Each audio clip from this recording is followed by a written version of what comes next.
Hello students, very good morning. आज से हम स्टार्ट कर रहे हैं अपना रेशो चैप्टर।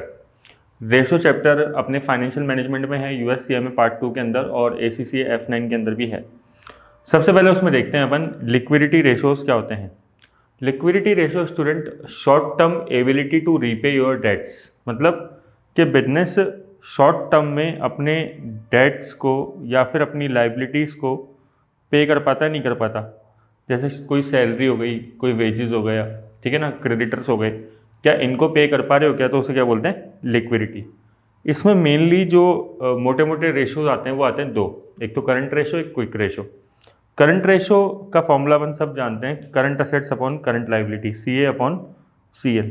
ये क्या बताता है कि करंट लाइबिलिटीज़ के बदले, हमारी लाइबिलिटीज़ के बदले हमारी असेट्स कितनी है। मान लो कि हमारी करंट असेट्स है 30,000 की, 30,000 की, और करंट लाइबिलिटी है 10,000 की, तो मतलब 3:1। इसका क्या मतलब हुआ कि 1 रुपये की लाइबिलिटी पे करने के लिए 3 रुपये की करंट असेट्स है। तो मतलब अपन सेफर जोन में है। आप बचपन से पढ़ते आ रहे हो कि करंट रेशो आइडियल होता है 2:1 का, है ना, ठीक है। ये एक आइडियल रेशो माना जाता है, जैसे 12th की बुक्स में भी लिखा रहता है, बट ऐसा रियल में नहीं होता है, ठीक है। आजकल देखो, अगर करंट असेट्स में हम ज़्यादा इन्वेस्ट करते हैं, जैसे करंट असेट्स में होता क्या है, स्टॉक, डेटर्स, कैश बैंक, यही सब चीज़ें आती है। बाकी भी आता है एडवांस पेमेंट, कोई प्रीपेड एक्सपेंस, लेकिन मोटा मोटा यही आता है। तो अगर हम ज़्यादा इन्वेस्ट करते हैं करंट असेट्स के अंदर, तो हमारे पास स्टॉक ज़्यादा है, डेटर ज़्यादा है, कैश ज़्यादा है। सोचो अगर स्टॉक ज़्यादा है तो ये सारी जितनी भी असेट है, चाहे स्टॉक, चाहे डेटर, चाहे कैश एंड बैंक, इन सब में ब्याज भी तो इन्वॉल्व है, अपॉर्चुनिटी कॉस्ट नहीं लग रही। आप इनमें पैसा फंसा के बैठे हो स्टॉक में, डेटर्स के अंदर, तो उस पर ब्याज भी तो लग रहा है। जितनी भी असेट साइड होती है ना बैलेंस शीट की, वो लाइबिलिटी से ही फाइनेंस होती है। तो अगर हम स्टॉक, डेटर, कैश, इन सब में पैसा रख रहे हैं, फालतू पैसा अब हमारे पास रखा हुआ है, तो इसका मतलब हमें ब्याज का नुकसान हो रहा है। तो इसलिए करंट रेशो जो है इतना ज़्यादा होना भी ठीक नहीं है। तो कोई ऐसा आइडियल रेशो नहीं होता, उल्टा अब तो कम करने लग गई सारी की सारी कंपनी करंट असेट्स को, ठीक है। अगला रेशो होता है क्विक रेशो, जिसका फॉर्मूला भी अपन जानते हैं, quick assets upon current liability. Quick assets में आता है current assets minus stock and prepaid expense. Stock और प्रीपेड एक्सपेंस क्यों लेस किया, क्योंकि स्टॉक एकदम से जल्दी से हम जब चाहें तब कैश में कन्वर्ट नहीं कर सकते, और प्रीपेड एक्सपेंस तो हमारा एडवांस पेमेंट होता है, तो इसके बदले तो हमें केवल सर्विस मिल सकती है, दोबारा की दोबारा कैश तो नहीं मिल सकता ना। तो इसलिए हम जब क्विक असेट्स निकालते हैं तो करंट असेट्स में से स्टॉक एंड प्रीपेड एक्सपेंस दोनों लेस कर देते हैं, ठीक है ना। थोड़ा सा ज़्यादा क्विक रेशो होता है, जो है मतलब ज़्यादा लिक्विडिटी को बताता है क्विक रेशो। तो इसमें दो ही रेशो हैं mainly. Turnover ratios, turnover ratios को एफिशिएंसी रेशो भी कहते हैं। टर्नओवर रेशोज क्या बताते हैं कि हम कितना एफिशिएंटली अपने बिजनेस में असेट्स को अपने यूज़ ले पा रहे हैं। जैसे असेट टर्नओवर रेशो है, तो वो क्या बताता है कि हम अपनी असेट से कितनी सेल्स जनरेट कर पा रहे हैं, क्योंकि असेट का मेन काम क्या होता है, सेल्स जनरेट करने का। तो ये अपने बिजनेस में एफिशिएंसी दिखाता है। तो सबसे पहले आज हम जो रेशो डिस्कस करेंगे वो है स्टॉक टर्नओवर रेशो या inventory turnover ratio. Stock turnover ratio का फॉर्मूला सब लोग जानते हैं नॉर्मली। क्या फॉर्मूला होता है, cost of goods sold upon average stock, COGS upon average stock. COGS मतलब बेचे हुए, जो हमने गुड्स बेचा है, जो माल बेचा है, उसकी कॉस्ट क्या है, और एवरेज स्टॉक मतलब एवरेज इन्वेंट्री, है ना। COGS कैसे निकालते हैं अपन, शुरुआत से जानते हैं, दो फॉर्मूले होते हैं, या तो sales minus gross profit, sales minus GP। दूसरा तरीका opening stock plus purchase minus closing stock. अगर डायरेक्ट एक्सपेंसेस हैं तो वो भी ऐड कर देंगे ना। तो तरीका क्या है दूसरा, opening plus purchase plus direct expense minus closing. अब ये स्टॉक टर्नओवर रेशो क्या बताता है, ये बताता है कि आप साल में कितनी बार अपने स्टॉक को बेच देते हो, ठीक है ना। ये जितना ज़्यादा होता है, जैसे मान लो किसी बिजनेस का स्टॉक टर्नओवर रेशो 30 टाइम्स है और दूसरे बिजनेस का 50 टाइम्स है, तो ऑब्वियसली ज़्यादा बेटर कौन सा है, 50 टाइम्स वाला। कि मतलब आप बता रहे हो कि आप अपने स्टॉक का 50 गुना ज़्यादा माल बेच देते हो, तो it is higher the better, है ना, ठीक है। ये ज़्यादा, जितना जितना ज़्यादा उतना बढ़िया, ठीक है। तो indicate how many times the company sell and replace its stock during the year. दूसरा इसी के अंदर क्या होता है कि कितने दिन में हम माल बेच रहे हैं। जैसे हम बोल रहे हैं कि किसी बिजनेस का stock turnover ratio suppose 50 times है, तो अगर हम ये निकालना चाहते हैं कि वो कितने दिन में अपने गुड्स को बेच देता है, तो कैसे निकालेंगे, 365 डिवाइडेड बाय 50 टाइम्स। तो अपने को पता लग जाएगा कितने दिन में वो गुड्स को सेल कर देता है। तो इसका एक और फॉर्मूला होता है average stock upon COGS into 365 days या फिर 12 मंथ या फिर 52 वीक्स। अगर किसी को ये फॉर्मूले समझने में दिक्कत आती है कि एवरेज स्टॉक अपॉन COGS क्यों कर रहे हैं, कई लोग तो एज इट इज याद कर लेते हैं कि COGS जो स्टॉक टर्नओवर रेशो है उसका उल्टा हो रहा है, क्योंकि वहाँ पे COGS अपॉन एवरेज स्टॉक था, यहाँ पे एवरेज स्टॉक अपॉन COGS है। बट ऐसे याद करना सही नहीं है। आप सोचो कि अगर किसी बिजनेस में COGS 3,65,000 है और स्टॉक जो है वो 10,000 का है एवरेज स्टॉक, तो कैसे निकलेगा इसका स्टॉक वेलोसिटी। तो आप एक दिन का स्टॉक निकाल सकते हो, एक दिन की सेल निकाल सकते हो, कितनी आएगी, डिवाइडेड बाय 365 डेज 1000, और 10,000 डिवाइडेड बाय 1000 करोगे तो कितना आएगा, 10 डेज। तो ये स्टॉक वेलोसिटी हो गई। इसी को ही हमने ऊपर फॉर्मूले में रखा है। डेटा टर्नओवर रेशो डिस्कस करते हैं। देखिए डेटा टर्नओवर रेशो का फॉर्मूला होता है net credit sales upon average receivables. Receivables मतलब क्या होता है कि डेटर्स और बिल्स रिसीवेबल को हम रिसीवेबल्स बोलते हैं। कई बार क्वेश्चन के अंदर बिल्स रिसीवेबल या BR गिवन नहीं होता तो हम सिंपल डेटर्स का एवरेज कर लेते हैं। एवरेज कैसे, opening plus closing divided by 2। तो ये डेटा टर्नओवर रेशो क्या बताता है, net credit sales upon average receivable. जैसे स्टॉक टर्नओवर रेशो बताता था वैसे ही डेटा टर्नओवर रेशो बताता है। ये बताता है कि कितना जल्दी आप अपने डेटर से पैसा रिकवर कर लेते हो। ठीक है, ये आपके बिजनेस में आपकी एफिशिएंसी शो करता है। अगर मान लो किसी बिजनेस का डेटा टर्नओवर रेशो 10 टाइम्स आ रहा है और उसी के जैसा सेम बिजनेस जो है, ठीक है, सिमिलर बिजनेस जो है उसका डेटा टर्नओवर रेशो 15 टाइम्स आ रहा है, तो ज़्यादा बेटर किसका डेटा टर्नओवर रेशो है, 15 टाइम्स वाले का, 15 टाइम्स वाले का, क्योंकि वो 15 बार जो है वो डेटर से साल भर में पैसा कलेक्ट कर लेता है। ठीक है, इसका एक दूसरा वेरिएंट भी होता है, आप कह सकते हो छोटा भाई है, एवरेज कलेक्शन पीरियड या डेटर वेलोसिटी। हमने स्टॉक वेलोसिटी पढ़ा था, अगर आपको याद हो तो स्टॉक टर्नओवर रेशो में, वैसे ही डेटर वेलोसिटी होता है। वेलोसिटी मतलब कितने दिन में आप डेटर से पैसा कलेक्ट कर लेते हो। अभी जैसे मैंने बोला कि स्टॉक टर्नओवर रेशो सपोज किसी का 10 टाइम्स है, ठीक है, तो कितने दिन में पैसा कलेक्ट हो जाता है, कैसे निकालोगे, 365 डिवाइडेड बाय 10, तो 36.5 डेज, 37 बोल सकते हो आप, 37 डेज में आपका पैसा कलेक्ट हो जाता है। राउंड ऑफ कर दिया तो हमने। तो ये जितना कम होगा उतना बेटर है। ठीक है ना, मतलब अगर कोई बिजनेस कह रहा है कि मैं 37 डेज में अपने डेटर से पैसा कलेक्ट कर लेता हूँ, और कोई दूसरा बिजनेस कह रहा है मेरे को तो 25 दिन ही लगते हैं डेटर से पैसा कलेक्ट करने में, 25 डेज ही लगते हैं, तो ऑब्वियसली ज़्यादा बेटर क्या है, 25 डेज वाला ज़्यादा बेटर है। क्योंकि देखो क्या होता है, डेटर्स में हमारा फंड ब्लॉक हो जाता है, जैसे स्टॉक में ब्लॉक हो जाता है वैसे ही डेटर में ब्लॉक हो जाता है। और डेटर्स में पैसा ब्लॉक होने का मतलब ये है कि आपका ब्याज का नुकसान हो रहा है। जितने दिन आपके डेटर्स लेट पैसा देंगे उतना आपको इंटरेस्ट का लॉस होगा।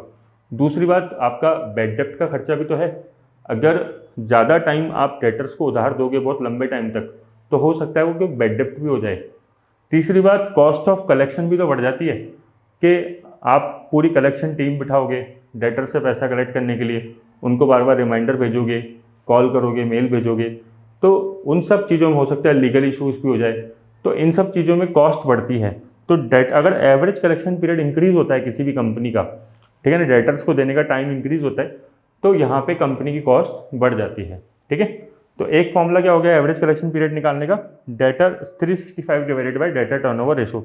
दूसरा सिंपल तरीका क्या है, एवरेज डेटर्स अपॉन या average receivables upon net credit sales into 365 days 12 month या फिर 52 वीक्स। लोग डिस्कस कर रहे हैं क्रेडिटर टर्नओवर रेशोज।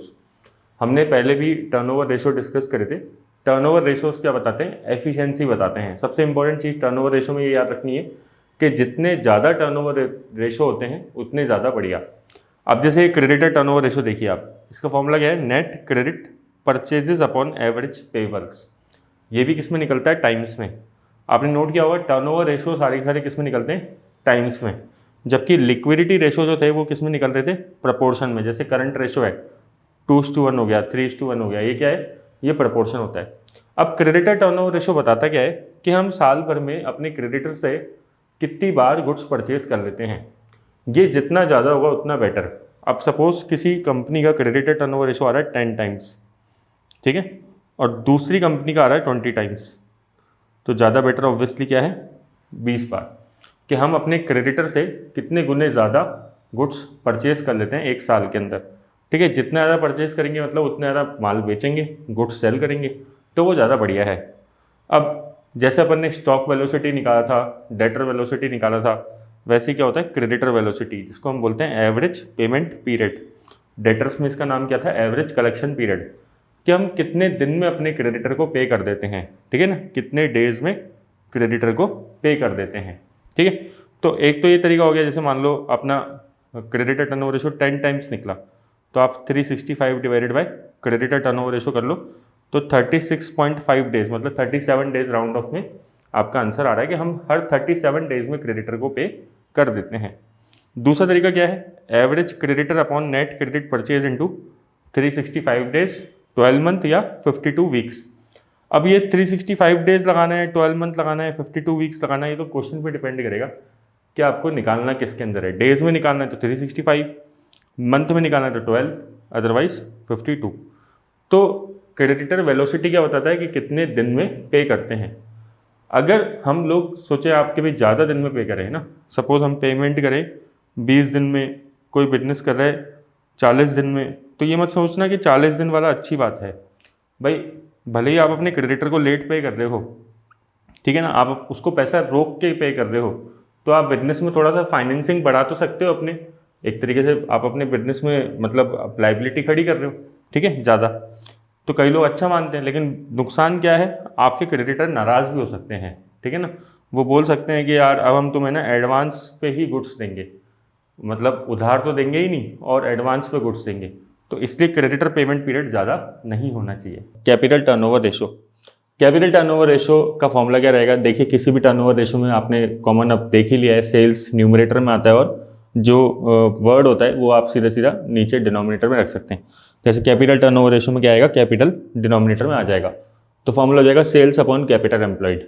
अब अगेन इससे पता क्या लगता है, इससे पता लगता है कि हमने कितनी कैपिटल एम्प्लॉयड लगा के बिजनेस में सेल्स जनरेट करी है। तो जितना ज़्यादा कैपिटल टर्नओवर रेशो हाई होगा उतना बेटर, ठीक है। ये क्या बताएगा कि आप कितनी ज़्यादा सेल कर पा रहे हैं अपनी कैपिटल एम्प्लॉयड लगा के, ठीक है। ऐसे ही एक असेट टर्नओवर रेशो ले लीजिए, सेल्स अपॉन असेट्स। तो जैसे हमने कई बार डिस्कस किया है, असेट्स का मेन काम क्या होता है, असेट्स का मेन काम होता है सर सेल्स जनरेट करने का। तो कितनी हम लोग सेल्स जनरेट कर पा रहे हैं अपनी असेट से, तो वो चीज़ क्या है, हमारी बिजनेस में एफिशिएंसी दिखाती है। तो टर्नओवर रेशो जैसे मेनली क्या बताते हैं, सारी एफिशिएंसी बताते हैं वही। ऐसे ही फिक्स एसेट टर्नओवर रेशो, तो क्या हो जाएगा सेल्स अपॉन फिक्स एसेट्स, कि फिक्स एसेट लगा के कितनी सेल जनरेट कर रहे हैं हम। अब आप सोचिए हमारे पास फिक्स, जैसे हम लोग टीचर होते हैं तो हमारे पास फिक्स एसेट क्या होती है, हमारे पास कैमरा होता है, जो अगर डिजिटल क्लासेस की बात करें तो बोर्ड होता है, डिजिटल बोर्ड, या फिर जो टैब है या फिर लैपटॉप्स हैं। तो ये सब हमने क्यों जनरेट कर, ये सब हमने क्यों जो है असेट्स बिजनेस में लगा रखी है, ताकि हम ज़्यादा से ज़्यादा बच्चे को पढ़ा पाएँ, है ना। तो वही चीज़ क्या है, फिक्स एसेट टर्नओवर रेशो क्या बताएगा, सेल्स अपॉन असेट्स, कि हम कितनी सेल कर पा रहे हैं अपनी फिक्स एसेट्स लगा के। ऐसे ही आप लिखा हुआ नहीं है, लेकिन करंट एसेट टर्नओवर रेशो निकाल सकते हैं, सेल्स अपॉन करंट एसेट्स करके। तो जो टर्नओवर रेशो होते हैं उनकी कोई लिमिट नहीं होती है, किसी भी एसेट का आप टर्नओवर रेशो निकाल सकते हैं, ठीक है। स्टार्ट कर रहे हैं प्रॉफिटेबिलिटी रेशो। प्रॉफिटेबिलिटी रेशोज जो है वो दो पार्ट में क्लासीफाई होते हैं, एक तो होता है बेस्ड ऑन सेल्स और एक होता है बेस्ड ऑन कैपिटल।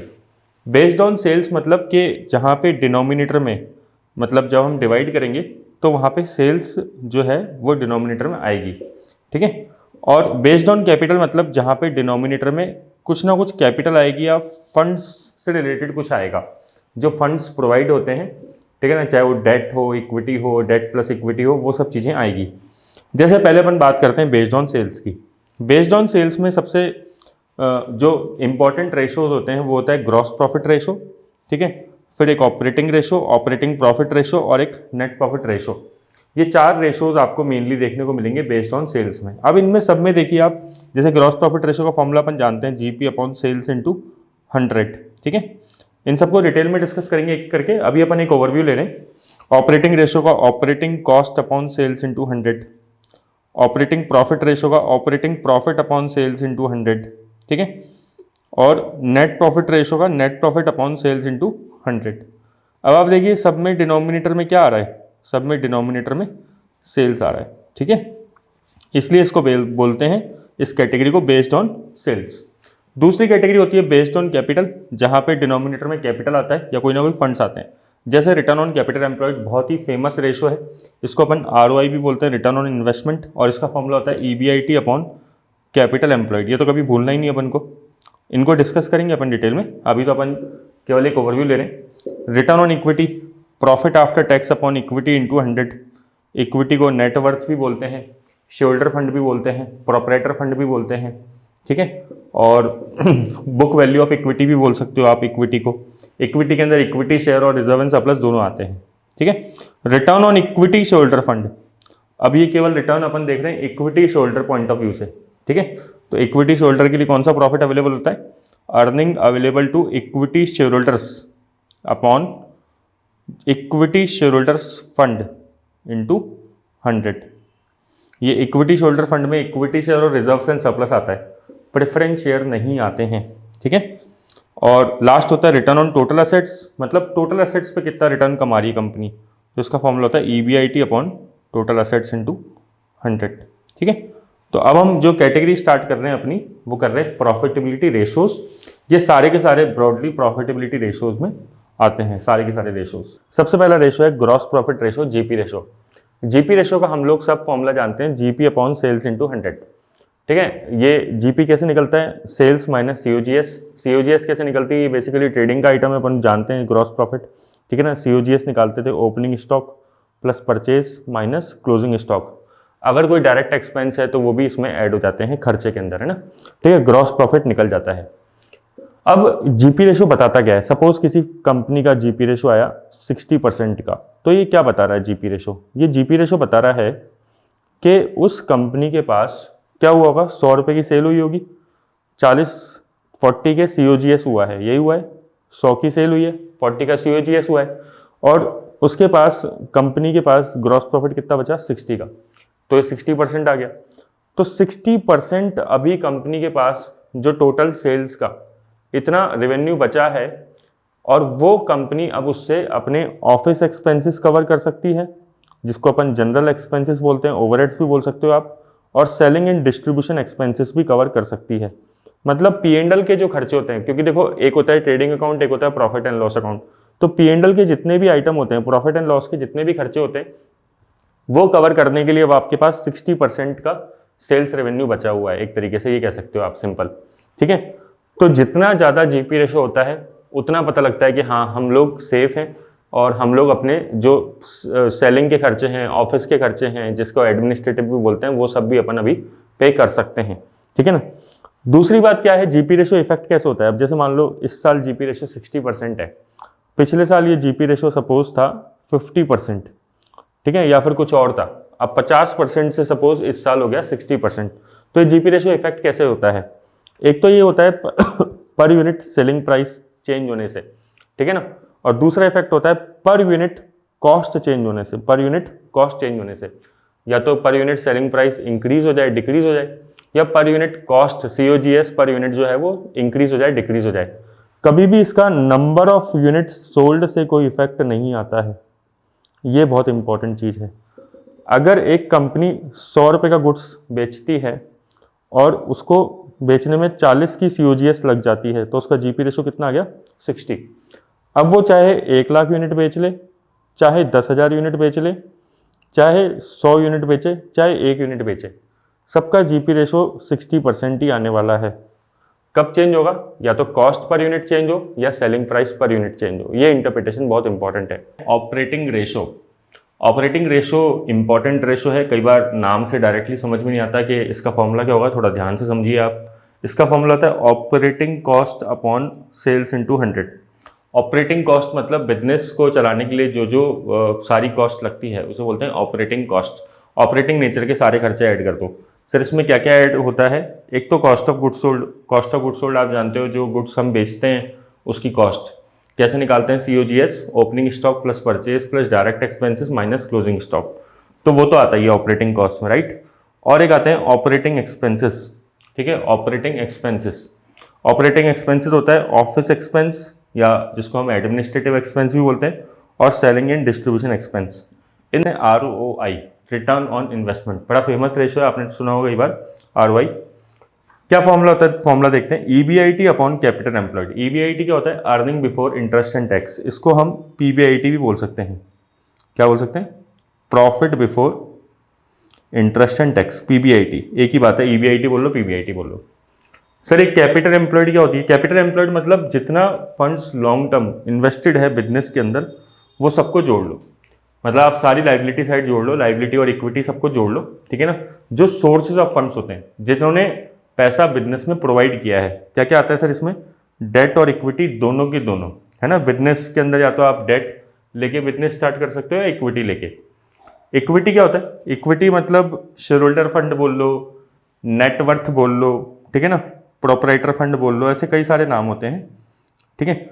नेटवर्थ लोग बोलते हैं इक्विटी को कई बार। Equity share, reserve and surplus, preference shares, मतलब प्रेफरेंस शेयर्स भी आते हैं। रिजर्व एंड सरप्लस तो पता ही है अपन को, इक्विटी शेयर होल्डर के होते हैं तो वो तो आते ही हैं।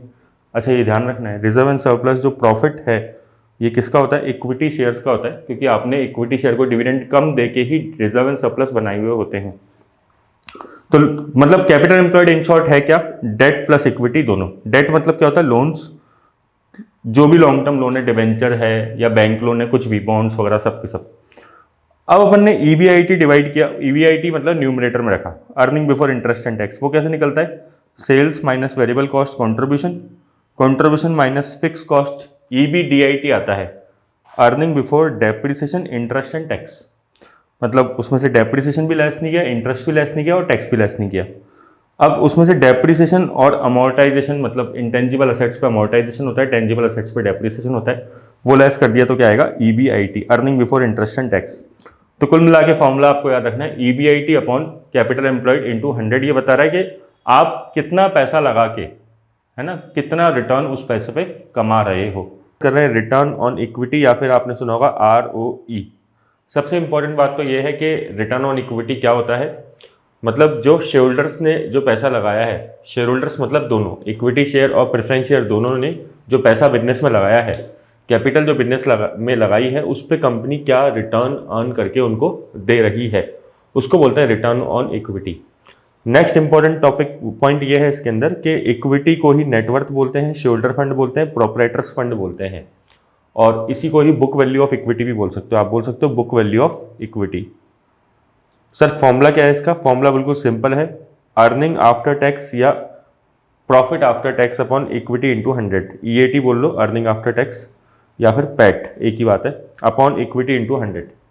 इक्विटी में जैसे बताया क्या क्या आएगा, दोनों शेयर होल्डर्स आएंगे, इक्विटी शेयर, प्रेफरेंस शेयर्स, और क्योंकि एक रिजर्व एंड सरप्लस जो होता है वो हमने कैसे बनाया होता है, इक्विटी शेयर होल्डर्स को कम डिविडेंड बांट के, क्योंकि सारा रिजर्व एंड सरप्लस किसका था, सारा का सारा प्रॉफिट किसका था, इक्विटी शेयर होल्डर्स का था। और अगर आप डिविडेंड कम बांटोगे इक्विटी शेयर होल्डर्स को या नहीं बांटोगे तो वो प्रॉफिट अक्यूमुलेट होता जाएगा। तो हमेशा एक रिजर्व एंड सरप्लस किसके लिए बिलोंग करते हैं, इक्विटी शेयर होल्डर्स के लिए, तो वो तो आएगा ही आएगा, है ना। तो आपको ध्यान रखना है, इक्विटी मतलब क्या होता है, equity share, reserve and surplus और प्रेफरेंस शेयर कैपिटल। अगर बात करें हम, जब हमने रिटर्न ऑन इन्वेस्टमेंट्स पढ़ा था ROI, उससे एक ऐसे अलग होता है, उसमें तो फॉर्मूला होता है ROI में EBIT upon capital employed into 100, है ना। और कैपिटल एम्प्लॉयड में क्या आता है, डेट और इक्विटी दोनों, मतलब उसमें डेप्ट भी आता है, लोन्स भी आते हैं, लेकिन देखो ध्यान से, इक्विटी में लोन नहीं आता है। और न्यूमरेटर में रिटर्न ऑन इन्वेस्टमेंट्स में EBIT आता है, लेकिन यहाँ पे क्या आ रहा है, पैट। ऐसा क्यों, क्योंकि कैपिटल एम्प्लॉयड मतलब सबके लिए जो पैसा है ना, उसमें डेट भी आ गया, इक्विटी भी आ गया, तो उसमें जो प्रॉफिट यूज होता है वो earning before interest and tax use होता है, EBIT, क्योंकि वो प्रॉफिट सबके लिए अवेलेबल है, इंक्लूडिंग डिवेंचर होल्डर्स, उसी में से ही ब्याज भी जाना है, अगर आप ध्यान से समझ पा रहे हो तो। लेकिन जो इक्विटी है, इक्विटी के लिए कौन सा प्रॉफिट यूज आएगा, अर्निंग आफ्टर टैक्स, ब्याज देने के बाद, ठीक है ना, इंटरेस्ट देने के बाद, टैक्स देने के बाद, इसलिए यहाँ पे अपन EAT यूज करते हैं। Due point analysis, due point analysis student एक इंपॉर्टेंट टॉपिक है, USCMA में भी, ACCA में भी।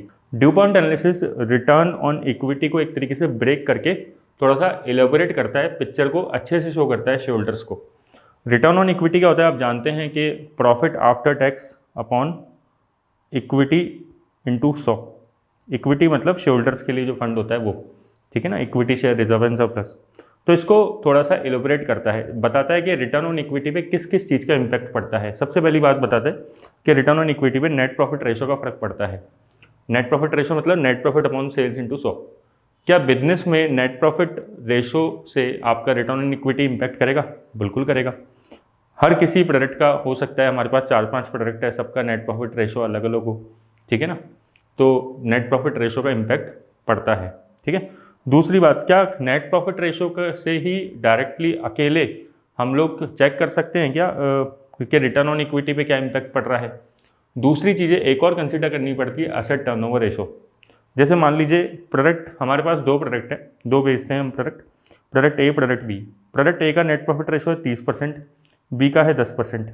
अब दिखने में तो हमें लगता है कि मार्जिन हम 30% वाले पे ज़्यादा कमा रहे हैं, है ना, लेकिन जो 30% वाला प्रोडक्ट है वो केवल साल में 3 या 4 बार ही बिकता है, बहुत कम बिकता है, मतलब उसका टर्नओवर रेशो बहुत कम है ना।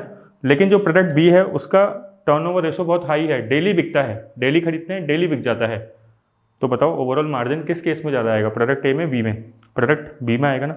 तो नेट प्रॉफिट रेशो के साथ साथ हमें एसेट टर्नओवर रेशो भी देखना पड़ता है, ठीक है, क्योंकि वो भी प्रॉफिटेबिलिटी पे इम्पैक्ट डालता है। तीसरी चीज़ जो प्रॉफिटेबिलिटी इम्पैक्ट डालती है वो होता है इक्विटी मल्टीप्लायर या फिर लीवरेज। आपके पास जो असेट है, चेक करो कि भाई उसमें से इक्विटी का रेशो कितना है और डेट का रेशो कितना है। जो लाइबिलिटीज़ होती है उसी से तो असेट फंडेड होती है। तो क्या सर लीवरेज से भी बिजनेस में प्रॉफिट पे इफेक्ट पड़ता है क्या? बिल्कुल, रिटर्न ऑन इक्विटी पे इफेक्ट पड़ता है। क्या लगता है आपको कि कौन सी फर्म का जो है रिटर्न ऑन इक्विटी ज़्यादा होता होगा, लीवर्ड फर्म का या अनलीवर्ड फर्म का, मतलब डेप्ट ली हुई फर्म का या फिर बिना डेप्ट ली हुई फर्म का? इससे चेक करो आप, EBIT दोनों फर्म्स का सेम है ना, लेकिन जो इंटरेस्ट है वो पहली फर्म में नहीं है, जो अनलीवर्ड फर्म है उसमें इंटरेस्ट नहीं है। लीवर्ड फर्म में 5,000 का इंटरेस्ट है, EBT आया, ठीक है, उसमें से टैक्स लेस किया, प्रॉफिट आफ्टर टैक्स आया, रिटर्न ऑन इक्विटी चेक किया, इधर इक्विटी 1 लाख की थी, इधर इक्विटी 50,000 की है। देखो आप यहाँ पे जो रिटर्न आ रहा है वो रिटर्न किस केस में ज़्यादा आ रहा है? लीवर्ड फर्म में ज़्यादा आ रहा है, 91%। तो लीवर्ड फर्म का भी, लीवर्ड या अनलीवर्ड फर्म का भी रिटर्न ऑन इक्विटी पे इम्पैक्ट पड़ता है। डिस्कस कर रहे हैं रिटर्न ऑन असेट्स, ROA, मतलब हम अपने बिजनेस में हमने कितनी असेट्स डाल रखी है, कितने की असेट्स हमारे पास परचेज्ड है और उससे हम कितना रिटर्न कमा रहे हैं, मतलब टोटल असेट्स पे हम कितना रिटर्न कमा रहे हैं, ठीक है। क्योंकि टोटल असेट्स ले ली आप, टोटल असेट्स अगर लाइबिलिटी के हिसाब से सोचोगे तो डेट और इक्विटी दोनों आ गया, राइट, डेट भी आ गया और इक्विटी भी आ गया। क्योंकि देखो जो असेट्स होती है वो असेट्स फंडेड किससे होती है ना, बैलेंस शीट में एक साइड होती है असेट्स, एक साइड होती है लाइबिलिटी। तो एक असेट्स फंडेड होती है डेट से और एक फंडेड होती है इक्विटी से ना। जो हम इक्वेशन बनाते हैं, अकाउंटिंग इक्वेशन क्या होती है वो, कि debt plus equity is equal to assets कह सकते हैं। तो हमारी असेट्स किससे फंडेड है? इसी से ही फंडेड है ना, डेट और इक्विटी दोनों से। तो टोटल असेट्स आ गई, टोटल असेट्स में दोनों चीज़ आ गई। तो प्रॉफिट कौन सा लेंगे? EBIT लेंगे, earning before interest and tax. मतलब उसी के अंदर से हमें डेट को होल्डर्स को ब्याज भी देना है, उसी के अंदर से हमें इक्विटी होल्डर्स, चाहे प्रेफरेंस शेयर्स हैं चाहे इक्विटी शेयर्स है, दोनों को हमें हिस्सा भी उनका देना है डिविडेंड के फॉर्म में। अब कई लोग है ना EBIT की जगह यहाँ पे ले लेते हैं NOPAT। NOPAT क्या होता है? Net operating profit after tax. अगर मैं EBIT में से डायरेक्टली टैक्स लेस कर दूं तो वो जो निकल के आता है उसे बोलते हैं NOPAT। स्टूडेंट ध्यान से, ये कोई पैट नहीं है, प्रॉफिट आफ्टर टैक्स नहीं है, ये NOPAT है, net operating profit after tax. Difference क्या है? आप देखिए मैंने EBIT में से टैक्स लेस किया है, EBIT में से पहले इंटरेस्ट लेस नहीं किया। वैसे क्या होता है, EBIT में से ब्याज लेस करते हैं, EBT आता है, EBT में से फिर टैक्स लेस होता है, तब अर्निंग आफ्टर टैक्स आता है। अगर मैं EBIT में से डायरेक्टली टैक्स लेस कर दूं, 1 माइनस टैक्स कर दिया हमने डायरेक्टली, तो आता है NOPAT। हमने टैक्स क्यों लेस किया? क्योंकि टैक्स तो गवर्नमेंट को जाएगा ना, तो वो रिटर्न ऑन असेट्स के अंदर नहीं जाना चाहिए ना, वो तो आपके ना तो डेब्ट होल्डर को जाएगा ना इक्विटी होल्डर को जाएगा, वो तो सरकार को अलग से चला जाएगा। तो एक स्कूल ऑफ थॉट है कि भाई EBIT मत लो, क्या ले लो? NOPAT ले लो। तो एक ऑल्टरनेटिव है, ठीक है ना, दोनों तरीके से सोचा जा सकता है। दूसरी बात, ये रिटर्न ऑन असेट्स काम ज़्यादा कहाँ पे आता है? जहाँ पे इंडस्ट्रीज जो है असेट बेस है, लाइक मैन्युफैक्चरिंग इंडस्ट्रीज। लेकिन आप देखिए बहुत सारी इंडस्ट्रीज में असेट्स जो है नाम मात्र की है। जैसे आज जो सर्विस इंडस्ट्रीज़ हैं उसमें असेट्स का इतना यूज़ नहीं होता है। हाँ, पहले मैन्युफैक्चरिंग इंडस्ट्रीज़ में आप बात करें तो मैन्युफैक्चरिंग इंडस्ट्रीज़ में तो अभी भी होता है, लेकिन सर्विस इंडस्ट्रीज़ जो होती है वो असेट्स के दम पे नहीं चलती है, उसके लिए असेट्स एक तरीके से बहुत कम होती है उसमें असेट्स, है ना। स्टूडेंट, अब हम इन्वेस्टमेंट एनालिसिस रेशो कर रहे हैं, मतलब जो शेयर होल्डर्स होते हैं वो कौन कौन से रेशोज़ का यूज़ करते हैं कंपनी को एनालाइज करने के लिए। सबसे पहला रेशो आता है उसमें बुक वैल्यू पर शेयर, जिसको आप कहते हैं BVPS। इंपॉर्टेंट रेशो होता है स्टूडेंट्स। बुक वैल्यू पर शेयर क्या बताता है कि अगर कंपनी आज लिक्विडेट हो जाए, कंपनी की सारी एसेट्स को सेल कर दें और सारी लाइबिलिटीज पे कर दें, तो पर इक्विटी शेयर कितना पैसा मिलेगा, ठीक है ना। इसका फॉर्मूला होता है equity share holders fund upon number of equity shares. और इक्विटी शेयर होल्डर्स फंड मतलब क्या होता है, अगर आप ध्यान से देखेंगे, देखिए नाम में ही लिखा है इक्विटी शेयर होल्डर्स फंड, मतलब इक्विटी शेयर्स का क्या पैसा है। तो क्या क्या पैसा है इक्विटी शेयर होल्डर का कंपनी के अंदर, क्या क्या चीज़ें इक्विटी शेयर की बिलोंग करती है। Equity share plus reserve and surplus, हमने कई बार डिस्कस किया है। जो रिजर्व एंड सरप्लस होते हैं वो अक्यूमुलेटेड प्रॉफिट्स होते हैं। कंपनी के पास इकट्ठे कैसे हुए हैं, कंपनी ने क्योंकि इक्विटी शेयरहोल्डर्स को डिविडेंड नहीं बांटा है या कम बांटा है, क्योंकि प्रेफरेंस शेयर को तो फिक्स रेट से डिविडेंड चला ही जाता है, डिवेंचर होल्डर को इंटरेस्ट पे हो ही जाता है फिक्स रेट से, तो कंपनी का डिस्क्रिप्शन केवल किस पर रहता है, इक्विटी शेयर्स पे। तो हमेशा ध्यान रखिए रिजर्व एंड सरप्लस किसके लिए बिलोंग करते हैं, इक्विटी शेयर के लिए। तो डिवाइडेड बाय अगर अपन ने नंबर ऑफ इक्विटी शेयर कर दिया, equity share capital plus reserve and surplus करके, तो पर इससे पता लगता है पर इक्विटी शेयरहोल्डर्स को लिक्विडेशन के टाइम पे कितना जो है पैसा मिलेगा। इसको अगर आप लाइबिलिटी साइड से या इक्विटी साइड से सोच रहे हैं, तो असेट साइड से बात करें तो आप सारी की सारी असेट्स ऐड कर लीजिए, टोटल असेट्स, उसमें सारी की सारी लाइबिलिटीज लेस कर दीजिए, प्रेफरेंस शेयर को भी लाइबिलिटी मानते हुए लेस कर दीजिए, ठीक है ना।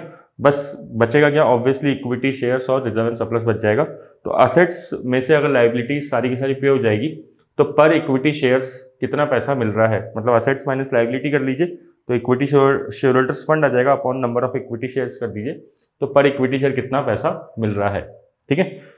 ये एक तरीके से जैसे बताया, बात किया कि अगर कंपनी का आज लिक्विडेशन हो जाए तो पर इक्विटी शेयर कंपनी के इक्विटी शेयर्स को कितना पैसा मिलेगा, ये बता रहा है। इसके कुछ इश्यूज हैं, क्योंकि देखो बैलेंस शीट के अंदर हम लोग जो भी असेट्स एंड लाइबिलिटी दिखाते हैं, एक तो वो हिस्टोरिकल कॉस्ट पे दिखाते हैं, असेट्स जो होती है वो कॉस्ट पे दिखाते हैं, ना कि मार्केट वैल्यू पे।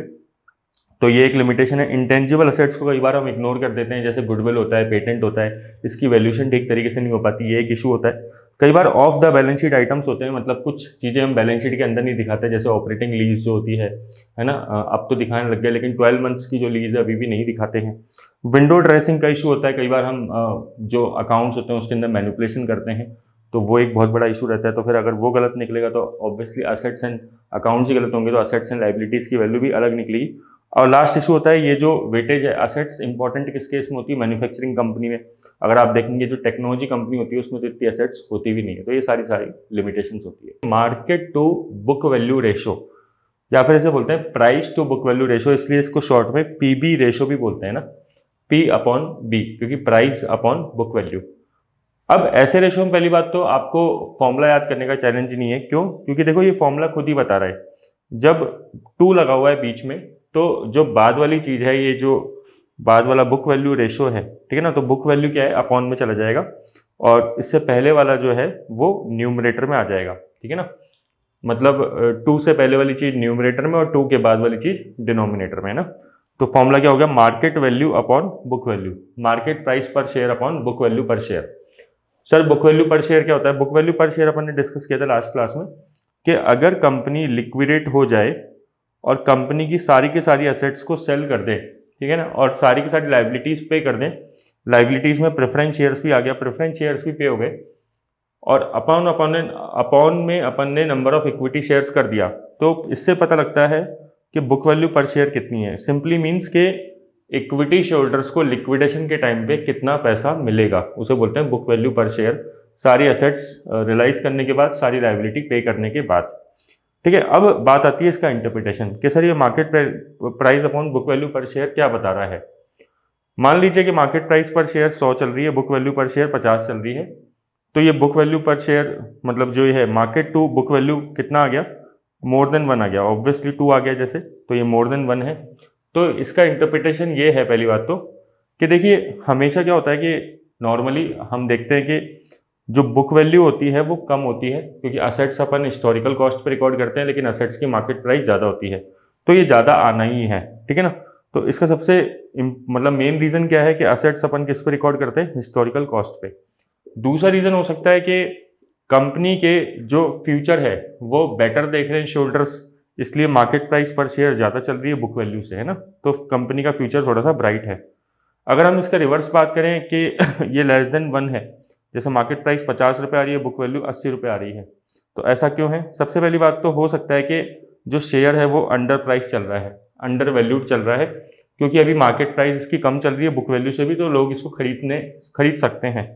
दूसरा रीज़न ये हो सकता है कि शेयरहोल्डर्स जो है इसको देख रहे हैं कि कंपनी के जो फ्यूचर है वो इतना अच्छा नहीं है, पुअर फ्यूचर है, कंपनी के जो फ्यूचर में जो परफॉर्मेंस रहने वाली है वो इतनी सही नहीं है, इसलिए मार्केट प्राइस और शेयर की नहीं बढ़ रही, क्योंकि डिमांड भी नहीं बढ़ रही है। तीसरा रीजन ये हो सकता है कि असेट्स जो है वो अंडर वैल्यूड है कंपनी की, इसलिए जो बुक वैल्यू पर शेयर आ रही है वो कम आ रही है और मार्केट प्राइस क्या आ रही है, ज़्यादा आ रही है। प्राइस अर्निंग रेशो आपने नाम सुना होगा, पीई रेशो। सबसे पहली बात तो फॉर्मूला तो नाम में ही छुपा हुआ है कि प्राइस टू अर्निंग रेशो, तो फॉर्मूला क्या हो गया, price upon earning, market price per share upon earning per shares. ये रेशो जो है टाइम्स में निकलता है, इससे पता लगता है कि शेयरहोल्डर जो है वो मार्केट प्राइस पर शेयर या फिर कंपनी के फ्यूचर को लेके कितना ऑप्टिमिस्टिक है। कैसे?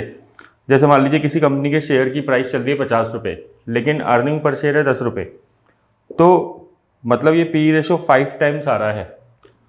कंपनी के शेयरहोल्डर कंपनी की अर्निंग से 5 गुना ज़्यादा देने के लिए तैयार है, मतलब हर 1 रुपये की अर्निंग के लिए शेयरहोल्डर्स आर विलिंग टू पे 5 रुपीज़, है ना। तो इन्वेस्टर्स आर रेडी टू पे 5 रुपये for every 1 rupees of earning. तो ये ऑप्टिमिस्टिक है या नहीं है? तो अगर हायर पी रेशो होता है तो वो जनरली क्या है, ये दिखाता है कि कंपनी को लेके शेयरहोल्डर्स जो हैं, इन्वेस्टर्स जो हैं वो पॉजिटिव है। हाँ, एक इसका दूसरा पहलू भी हो सकता है, अगर ये ज़्यादा है, ठीक है ना, तो इससे ये भी पता लगता है कि कहीं शेयर ओवर वैल्यूड तो नहीं चल रहा, ठीक है। इस तरीके से भी लोग इसको इंटरप्रिटेट करते हैं अगर ये ज़्यादा है तो। देखिए, इसका इंटरप्रिटेशन जो है वो किसी ना किसी बेंचमार्क के हिसाब से किया जाता है। बेंचमार्क कैसे लेना है अपन को? इंडस्ट्री के एवरेज के हिसाब से। अभी जैसे इसका पी रेशो आ रहा है 5 टाइम्स, और इंडस्ट्री के अंदर जो कॉम्पिटिटर्स हैं, ठीक है, उनका पी रेशो एवरेज रहता है 8 टाइम्स, ठीक है। तो ये कंपनी मतलब अभी अंडर परफॉर्म कर रही है, इसका पी रेशो केवल कितना है, 5 टाइम्स है, और इसके कॉम्पिटिटर का 8 टाइम है। कहीं ना कहीं ये भी पता लगता है कि ये शेयर शायद जो है वो अंडर वैल्यूड हो सकता है, ये भी इससे पता लगता है, ठीक है। स्टिल जब भी अगर हमें शेयर का एनालिसिस करना होता है तो दूसरे फैक्टर्स, दूसरी चीज़ों को देखते हुए भी एनालिसिस किया जाता है, केवल पी रेशो के हिसाब से एनालिसिस करना सही नहीं है। साथ में एक इसका लिमिटेशन है, अगर अर्निंग पर शेयर नेगेटिव है, जो कई बार स्टार्टअप्स के केस में होता है, न्यू स्टार्टअप्स के केस में, तो वहाँ पे पी रेशो अपन यूज में नहीं ले सकते, क्योंकि अर्निंग पर शेयर उस केस में क्या है, माइनस में चल रही है। अब हम डिस्कस करेंगे डीपीएस, डिविडेंड पर शेयर। देखो, डिविडेंड पर शेयर निकालने का फॉर्मूला होता है dividend paid to equity share upon number of equity shares. बिल्कुल सिंपल सा फॉर्मूला है। जैसे अर्निंग पर शेयर निकालने का क्या फॉर्मूला होता है, earning available to equity share divided by number of equity shares. अब देखो स्टूडेंट्स है ना, इसमें कुछ मतलब डिविडेंड पर शेयर में, डीपीएस में कुछ नामों को लेके कंफ्यूज रहते हैं। जैसे क्या, एक होता है डिविडेंड यील्ड रेशो, थोड़ा सा ध्यान से देखना, ठीक है। डिविडेंड यील्ड रेशो, इसका फॉर्मूला होता है DPS upon MPS into 100, dividend per share upon market price per share into 100। जब भी वर्ड यील्ड आए, यील्ड, तो आपको पकड़ना है कि वो किससे रिलेटेड है, वो रिटर्न से रिलेटेड है। यील्ड मतलब होता है रिटर्न, फाइनेंशियल मैनेजमेंट में यील्ड मतलब होता है रिटर्न। अगर कॉस्टिंग होती, कॉस्टिंग, तो कॉस्टिंग में यील्ड मतलब होता है आउटपुट, फाइनेंशियल मैनेजमेंट में यील्ड मतलब होता है रिटर्न। ये जब हम मार्केट प्राइस से निकालते हैं तो हम चेक कर रहे हैं कि कंपनी जो डिविडेंड पर शेयर दे रही है वो मार्केट प्राइस के हिसाब से कितना है। एक कंपनी का शेयर मार्केट में चल रहा है 2000 रुपये, ठीक है, और डिविडेंड कंपनी दे रही है मान लो 10 रुपये, तो यील्ड के हिसाब से देखो तो बड़ा कम है, रिटर्न के हिसाब से परसेंटेज, कि कोई 2000 रुपये का आपका शेयर खरीद रहा है और उसको रिटर्न में डिविडेंड कितना मिल रहा है, 10 रुपये। हालांकि ये इन्फॉर्मेशन अवेलेबल मतलब जो है वो अधूरी है। क्यों अधूरी है? क्योंकि शेयर पे केवल डिविडेंड नहीं मिलता, कैपिटल एप्रिसिएशन भी मिलता है। मतलब शेयर 2000 का बढ़ के कुछ बढ़ेगा भी तो मतलब 2100 2200 ऐसे बढ़ेगा भी तो सही ना, तो डिविडेंड यील्ड रेशो उसको कंसिडर नहीं करता। एक तो हो गया डिविडेंड पर शेयर, जैसे फॉर्मूला याद रहेगा, dividend paid to equity share upon number of equity share. एक हो गया डिविडेंड यील्ड रेशो, एक डिविडेंड से रिलेटेड ही मिलता जुलता रेशो होता है डिविडेंड पे आउट रेशो। ठीक है, स्टूडेंट कई बार इन तीनों नामों में कंफ्यूज रहते हैं, तो अपन ने एक साथ डिस्कस कर लिया। पे आउट रेशो का फॉर्मूला होता है डीपीएस अपॉन ईपीएस इंटू 100। जब भी कंपनी बोलती है हम 10% डिविडेंड दे रहे हैं, 20% डिविडेंड दे रहे हैं, तो वो नॉर्मली किसके हिसाब से बात कर रही होती है? अर्निंग पर शेयर के हिसाब से। पे आउट रेशो हमेशा डीपी रेशो बोलते हैं, देखो इसको शॉर्ट में क्या बोलते हैं, डीपी रेशो। और ये जो होता है वो अर्निंग पर शेयर पे होता है, मतलब कंपनी जो कमाती है उसी में से डिविडेंड देगी ना, तो ये होता है। और एक और नाम ले सकता हूँ मैं, डिविडेंड की रेट। ठीक है, डिविडेंड की रेट हमेशा अप्लाई होती है फेस वैल्यू पे, फेस वैल्यू ऑफ शेयर। तो मैंने आपको 4 चीज़ें बता दी डिविडेंड से रिलेटेड, आपको ध्यान रखना है, वीडियो वापस देख लेना, इंपॉर्टेंट है। Dividend yield ratio, last class में हमने डिविडेंड पर शेयर मतलब डीपीएस पढ़ा था। देखो डिविडेंड यील्ड रेशो, यील्ड मतलब हमने पहले भी डिस्कस किया था, यील्ड मतलब क्या होता है? रिटर्न। ठीक है, रिटर्न किस में निकलता है? हमेशा परसेंटेज के अंदर निकलता है। यील्ड, जैसे आप कई बार यील्ड के रेशो इसके बात करेंगे तो इसमें जैसे एक तो डिविडेंड यील्ड रेशो आता है और एक अर्निंग्स यील्ड रेशो आता है। और यील्ड में आपको हमेशा एक बात याद रखनी है कि मार्केट प्राइस पर शेयर जो है वो डिनोमिनेटर में आएगी। ठीक है, जैसे डिविडेंड यील्ड रेशो क्या फॉर्मूला होता है? Dividend per share upon market price per share into 100। ये बता रहा है कि शेयर होल्डर्स को डिविडेंड कितना मिल रहा है इन कंपेरिजन टू जब वो शेयर खरीदते हैं, या फिर शेयर की मार्केट प्राइस जो चल रही है उसके बेसिस पे। ये जो डिविडेंड पर शेयर है ये पूरे साल भर का देखते हैं, और जो शेयर की प्राइस होती है वो करंट मार्केट प्राइस से कंपेयर करते हैं। क्योंकि देखो ये एक तरीके से आरओआई की तरह है, रिटर्न ऑन इन्वेस्टमेंट की तरह, कि आपने कितने पैसे लगाए शेयर खरीदने में और कितना आपको रिटर्न मिला। ठीक है ना, जैसे आरओआई का फॉर्मूला होता है ईबीआईटी अपॉन कैपिटल एम्प्लॉयड, कि भाई हमने कितना इन्वेस्टमेंट किया अपने और कितना हमें रिटर्न मिला। वैसे ही डिविडेंड यील्ड रेशो भी बताता है, लेकिन इसकी एक लिमिटेशन ये है, क्योंकि ये केवल डिविडेंड यील्ड, डिविडेंड की बात कर रहा है, तो एक कैपिटल गेन को कंसीडर नहीं करता। क्योंकि शेयर जब बढ़ता है तो वो भी तो एक इन्वेस्टर को फ़ायदा होता है ना। 2000 का शेयर अगर 2500 का हो जाएगा तो ये भी तो शेयर होल्डर के लिए फ़ायदा है, तो वो चीज़ इस चीज़ को कंसीडर नहीं करता। अब थोड़ी सी और एक दो बातें और करते हैं इससे रिलेटेड। देखो फाइनेंशियल मैनेजमेंट का जो मेन ऑब्जेक्टिव होता है वो होता है to maximise the shareholder wealth. अपन को पता है कि शेयर की प्राइस को बढ़ाना, उसके लिए फाइनेंशियल मैनेजमेंट में फाइनेंस मैनेजर जो होते हैं वो 3 तरह के डिसीजन लेते हैं। इन्वेस्टमेंट डिसीजन मतलब पैसा कहाँ इन्वेस्ट करें, फाइनेंसिंग डिसीजन मतलब जो पैसा इन्वेस्ट कर रहे हैं वो आएगा कहाँ से, डेट या इक्विटी से, और जब कंपनी पैसा इन्वेस्ट करके रिटर्न कमाएगी तो उस पर कंपनी डिविडेंड पे करे या नहीं करे। ठीक है ना, डिविडेंड पे और नॉट। ठीक है, और ये सब चीज़ें जो है ये सारे डिसीजंस किसके बेसिस पे लिए जाते हैं? क्या इसमें मेन मोटो क्या रहता है कि शेयर की प्राइस जो है वो बढ़नी चाहिए। ठीक है ना, तो कंपनी बड़ा सोच समझ के डिविडेंड बांटती है, क्योंकि ये एक मेजर फाइनेंशियल मैनेजमेंट का डिसीजन होता है। अब अपन बात करते हैं कि डिविडेंड यील्ड रेशो अगर किसी कंपनी का सपोज ज़्यादा है तो इसका मतलब वो कंपनी जनरली मैच्योर्ड कंपनी होगी और उसके पास फ्यूचर के इतने ग्रोथ प्रोस्पेक्ट नहीं है, इसलिए वो कंपनी इतना अच्छा खासा डिविडेंड बांट रही है कि डिविडेंड यील्ड उसका ज़्यादा है, तभी तो जो न्यूमरेटर है वो ज़्यादा आ रहा होगा। लेकिन हो सकता है कि market price per share fall कर गई इसलिए डिविडेंड यील्ड ज़्यादा नज़र आ रहा है। अगर कंपनी का डिविडेंड यील्ड कम है तो ऐसी कंपनी जो होती है वो शुरुआती कंपनी होती है, ग्रोथ कंपनी होती है, क्योंकि उसमें पॉसिबिलिटी ज़्यादा है फ्यूचर में, तो इसलिए वो डिविडेंड कम बांटती है, और डिविडेंड कम बांटती है इसलिए डिविडेंड यील्ड कम होता है। Thank you. Earnings yield ratio discuss कर रहे हैं। जैसे हमने डिविडेंड यील्ड रेशो डिस्कस किया था, आपको फॉर्मूला याद होगा, dividend per share upon market price per share, उसी तरीके से अर्निंग्स यील्ड रेशो होता है। और यील्ड रेशो के अंदर हमने एक कॉन्सेप्ट पढ़ा था कि यील्ड हमेशा मार्केट प्राइस के हिसाब से निकाली जाती है, मतलब हमने कितना इन्वेस्ट किया। तो अर्निंग्स यील्ड रेशो का फॉर्मूला बनेगा ईपीएस अपॉन एमपीएस इंटू 100, और ये रेशो जो है परसेंटेज में निकलेगा। जैसे डिविडेंड यील्ड रेशो निकला था डीपीएस अपॉन एमपीएस इंटू 100, वो भी परसेंटेज में निकला था।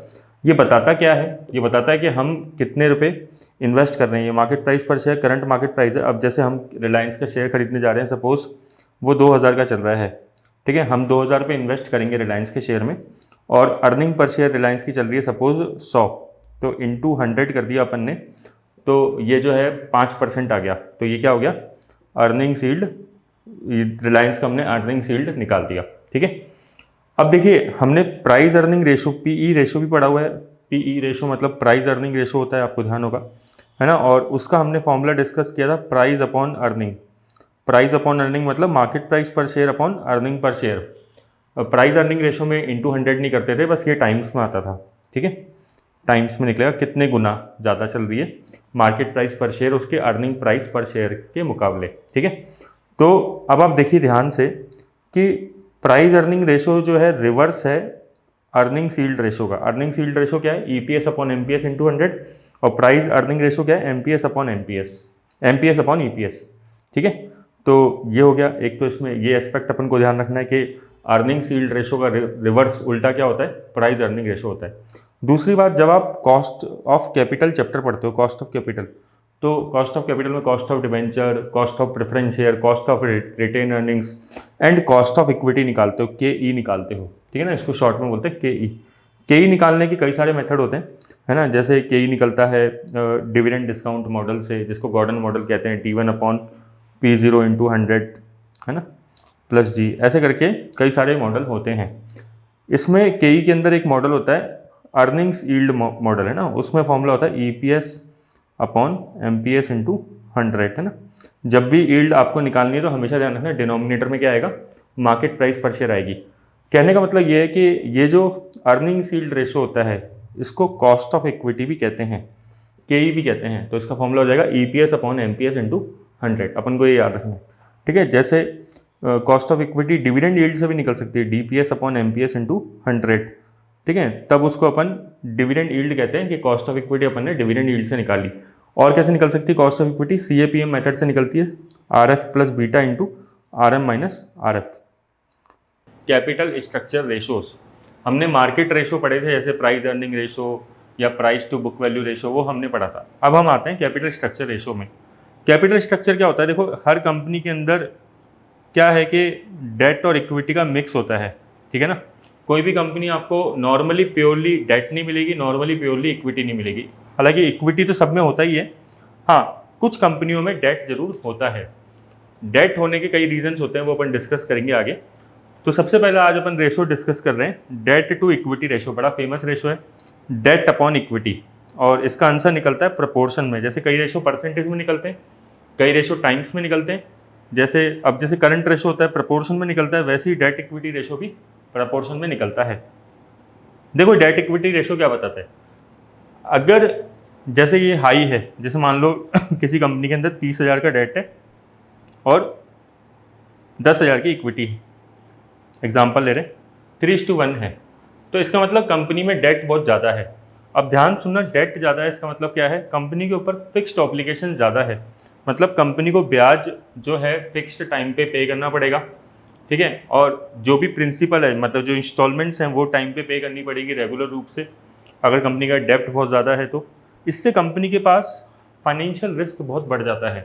कंपनी के अंदर फाइनेंशियल रिस्क बढ़ने का मतलब ये है कि अगर कंपनी को कल को प्रॉफिट किसी भी केस में कम होता है, कल को ऐसा कोई सिचुएशन आ गई, जैसे मार्केट में कोई रिसेशन टाइप आ गया और कंपनी का जो प्रॉफिट है या ऑर्डर सेल्स वगैरह कम हो गई, तो उस केस में लेकिन ये जो ब्याज है, ब्याज का खर्चा तो कम नहीं होगा। जो लेंडर्स होते हैं, जो लोग लोन देते हैं, डेट होल्डर होते हैं, वो लोग तो अपना पेमेंट टाइम पे मांगेंगे। तो कंपनी इस केस में बैंकरप्सी रिस्क भी रखती है। ठीक है, इसलिए डेट ज़्यादा होना खतरनाक होता है, और अगर ये कम है तो कंपनी में लो फाइनेंशियल रिस्क है ना, और लीवरेज भी कम है, इसको लीवरेज भी टर्म बोलते हैं। तो अगर डेट ज़्यादा है तो अपन बोलते हैं हाई लीवरेज है। अपन ये भी समझ सकते हैं कि डेट जो है कंपनी रखती क्यों है, उसका एक पीछे रीज़न होता है कि डेट एक चीपर सोर्स ऑफ फाइनेंस होता है। Cost of debt is always less than cost of equity, ये अपन कॉस्ट ऑफ कैपिटल चैप्टर में डिस्कस करेंगे। ठीक है, और ऐसा क्यों होता है, क्योंकि डेट होल्डर की जो एक्सपेक्टेशन होती है वो कंपनी से कम होती है, इक्विटी होल्डर्स की एक्सपेक्टेशन कंपनी से ज़्यादा होती है। दूसरा रीज़न कॉस्ट कम होने का डेट का इसलिए भी रहता है कि जो इंटरेस्ट का पेमेंट होता है वो टैक्स डिडक्टेबल होता है, उस पर टैक्स में छूट मिल जाती है, जो भी ब्याज पे करते हैं। ठीक है ना, मतलब वो खर्चा अलाउड हो जाता है, एक एक्सपेंस माना जाता है। लेकिन इक्विटी शेयर पे डिविडेंड जो है वो कोई खर्चा नहीं होता, टैक्स की छूट नहीं मिलती, इसलिए कॉस्ट इक्विटी की ज़्यादा रहती है। कैपिटल गियरिंग रेशो बहुत इंपॉर्टेंट रेशो है स्टूडेंट्स, और मेन बात क्या है कि ये रेशो नाम से समझ में नहीं आता कि है क्या, इसका फॉर्मूला क्या होगा। देखिए कैपिटल गियरिंग रेशो का फॉर्मूला होता है fix cost bearing capital upon variable cost bearing capital. पहली बात तो फिक्स कॉस्ट मतलब ऐसी कॉस्ट जिसपे मतलब इंटरेस्ट रेट या डिविडेंड रेट फिक्स देना होता है, ऐसी कैपिटल। तो हम पहले ऐसी कैपिटल ढूंढे जिसपे जो कॉस्ट है वो फिक्स लग रही है। एग्जाम्पल जैसे होता है डिबेंचर्स, लोन्स, बॉन्ड्स या फिर प्रेफरेंस शेयर्स। आप सोच के बताइए स्टूडेंट्स, क्या ये सब जो कैपिटल होती है इन सब पे कॉस्ट फिक्स लगती है क्या? यस, डिबेंचर पे फिक्स लगती है, फिक्स रेट ऑफ इंटरेस्ट होता है, लोन बॉन्ड एक ही बात है, और प्रेफरेंस शेयर पे भी रेट ऑफ डिविडेंड फिक्स रहता है। ठीक है ना। अब आप सोच रहे होंगे सर ये कैपिटल क्यों बोल रहे हैं इसको। देखो यहाँ पे कैपिटल मतलब एक ब्रॉड मीनिंग से कैपिटल बोला गया है। कैपिटल एम्प्लॉयड अपन वर्ड सुनते हैं, कई बार अपन ध्यान भी रखते हैं कैपिटल एम्प्लॉयड आता भी है रेशोज करते समय। कैपिटल एम्प्लॉयड में क्या आता है? इक्विटी और डेट दोनों। ठीक है ना। कैपिटल एम्प्लॉयड मतलब long term funds invested in the business, के बिजनेस में लॉन्ग टर्म फंड्स कितने इन्वेस्टेड है, तो उसी कैपिटल की बात हो रही है ना, उसी कैपिटल एम्प्लॉयड के लिए वर्ड यूज़ किया जा रहा है कैपिटल। तो ऐसी कैपिटल ढूंढो जिस पर फिक्स कॉस्ट पे करनी पड़ रही है, तो उस पर तो हो गया debenture, loans, bonds, preference share. और दूसरी ऐसी कैपिटल ढूंढो जिस पे वेरिएबल कॉस्ट पे करनी पड़ती है। ठीक है ना। ये होती है इक्विटी शेयर्स और reserve and surplus. Equity share and reserve and surplus मतलब प्योरली इक्विटी। ठीक है ना, ओनर्स फंड जैसे अपन बोलते हैं। ठीक है। तो मतलब ये रेशो क्या बता रहा है कि ऐसी कैपिटल कितनी है बिजनेस के अंदर, चेक करो। टोटल कैपिटल एम्प्लॉयड के दो पार्ट कर दिए उन्होंने, फिक्स कॉस्ट बेयरिंग कैपिटल और वेरिएबल कॉस्ट बेयरिंग कैपिटल। तो अगर फिक्स कॉस्ट बेयरिंग कैपिटल ज़्यादा होगी तो कंपनी में क्या होगा? फाइनेंशियल रिस्क ज़्यादा होगा। क्या ज़्यादा होगा? फाइनेंशियल रिस्क, क्योंकि कंपनी को इन कैपिटल पे पेमेंट फिक्स करना पड़ता है। ठीक है ना। और अगर नहीं करती, जैसे डिबेंचर होल्डर को इंटरेस्ट नहीं देती टाइम पे, तो कंपनी का बैंकरप्सी रिस्क भी होता है। ठीक है ना, बैंकरप्सी रिस्क भी अराइज हो जाता है। तो इसलिए जो इन्वेस्टर्स होते हैं या कोई भी जो स्टेक होल्डर्स होते हैं वो जानना चाहते हैं कि कंपनी के अंदर फिक्स कॉस्ट कितनी है कैपिटल एम्प्लॉयड में से, और वेरिएबल कॉस्ट वाली कैपिटल कितनी है। इससे ये पता लगता है, मतलब ये फाइनेंशियल रिस्क या लीवरेज की तरफ इशारा करता है। डिस्कस कर रहे हैं debt to total assets ratio. अब देखो इसका फॉर्मूला अपन को याद करने की जरूरत नहीं है, बहुत सिंपल है, क्योंकि बीच में 2 आ गया है। तो ऐसे रेशोज में सिंपल आपको जो 2 के बाद वाली फिगर है जो भी लिखा हुआ है उसको डिनोमिनेटर में ले जाइए और पहले वाला न्यूमरेटर में आ जाएगा। तो फॉर्मूला हो जाएगा डेट अपॉन टोटल एसेट्स, है ना। अब ये रेशो बताता क्या है, इंटरप्रिटेशन इसका इंपॉर्टेंट है। ये बताता है कि कंपनी की जो टोटल एसेट्स है उसको फाइनेंस किस तरीके से कर रखा है। हमें अकाउंटिंग इक्वेशन पता है। अकाउंटिंग इक्वेशन क्या होती है? Assets is equal to equity plus liability. Equity मतलब कैपिटल। तो असेट्स जो होती है वो कैसे खरीदी जाती है? या तो खुद के पैसे से, कैपिटल से, या फिर बाहर वालों से, लोन से। ठीक है। तो इसमें ये पता लग रहा है कि कंपनी की जो टोटल असेट्स है वो उसमें से डेट, मतलब कंपनी ने डेट कितना ले रखा है। ठीक है ना। और वो डेट से असेट्स कितनी फाइनेंस है। इससे पता क्या लगता है कि कंपनी के अंदर फाइनेंशियल लीवरेज कितना है ना। वैसे लीवरेज एक टॉपिक अपन अलग से भी डिस्कस करेंगे। ठीक है। बट इससे ये पता लग रहा है कि कंपनी के अंदर लोन्स कितने हैं, लीवरेज कितना है। जितना ज़्यादा लीवरेज होगा, है ना, कंपनी उतनी ज़्यादा रिस्की हो जाती है। अगेन हमने कई बार डिस्कस किया रिस्की क्यों हो जाती है, क्योंकि कंपनी को फिक्स्ड ऑब्लिगेशन हो जाती है कि इंटरेस्ट पे करना है और प्रिंसिपल पे करना है, ब्याज पे करना है और उस पर प्रिंसिपल पे करना है। और अगर ऐसा कंपनी नहीं कर पाई तो कंपनी को बैंकरप्ट भी करा जा सकता है। और बैंकरप्ट करने के बाद क्या होगा? सारी की सारी एसेट्स बेची दी जाएगी, सारी की सारी एसेट्स को सेल कर दिया जाएगा, और सबसे पहले उसमें से लाइबिलिटीज़ जो हैं वो एक्सटर्नल पे होगी जितनी भी है, और लास्ट में इक्विटी शोल्डर्स को अगर पैसा बचा तो फिर मिल जाएगा, अदरवाइज वो नहीं मिलता है। तो मतलब ये कंपनी के अंदर रिस्क शो करता है debt to total assets ratio. तो अगर ये लोअर है मतलब ये कम है, तो इससे लोअर डिफॉल्ट रिस्क मतलब बढ़िया है। ठीक है ना। जितना ज़्यादा कम होगा उतना बढ़िया। जैसे मान लो डेट जो है कंपनी के अंदर 10,000 है और टोटल एसेट्स जो है वो है 50,000। तो इससे क्या पता लगता है? ये रेशो आ गया 1:5। मतलब अगर आप ध्यान से देखें तो डेट कंपनी के अंदर केवल 20% है। ठीक है ना, पूरे एसेट्स का। तो ये तो बढ़िया चीज़ है। लेकिन अगर यही होता, मान लो 25,000 अपॉन 50,000, तो ये रेशो आता है 1:2। ठीक है, मतलब कंपनी के अंदर जितनी भी टोटल असेट्स है उसका डेट 50% है, तो वो अच्छी बात ज़्यादा नहीं होती है। हायर के अंदर क्या है, लीवरेज ज़्यादा है और डिफ़ॉल्ट रिस्क भी ज़्यादा है। हम डिस्कस करते हैं इंटरेस्ट कवरेज रेशो।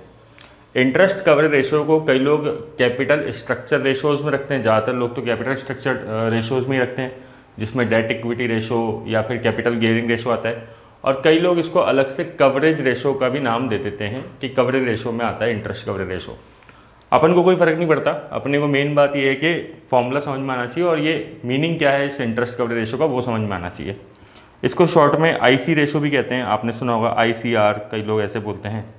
बहुत इंपॉर्टेंट रेशो, इसका फॉर्मूला होता है ईबीआईटी अपॉन इंटरेस्ट, कि जो भी earning before interest and tax है अपॉन कर दीजिए ब्याज। ब्याज का जो कंपनी का एक्सपेंस है, इंटरेस्ट का जो एक्सपेंस कंपनी हर साल पीएनएल में चार्ज करती है, उससे डिवाइड कर दीजिए। इससे क्या पता लग रहा है, देखिए earning before interest and tax को अपन बोलते हैं ऑपरेटिंग प्रॉफिट। हमेशा याद रखना है, स्टूडेंट लीवरेज में भी बहुत काम आता है कि ईबीआईटी को ही ऑपरेटिंग प्रॉफिट बोलते हैं, ऑपरेटिंग इनकम बोलते हैं। इससे ये पता लगता है कि कंपनी जो है अपने ब्याज के एक्सपेंस का कितना ज़्यादा गुना कमा रही है, कितना टाइम्स कमा रही है।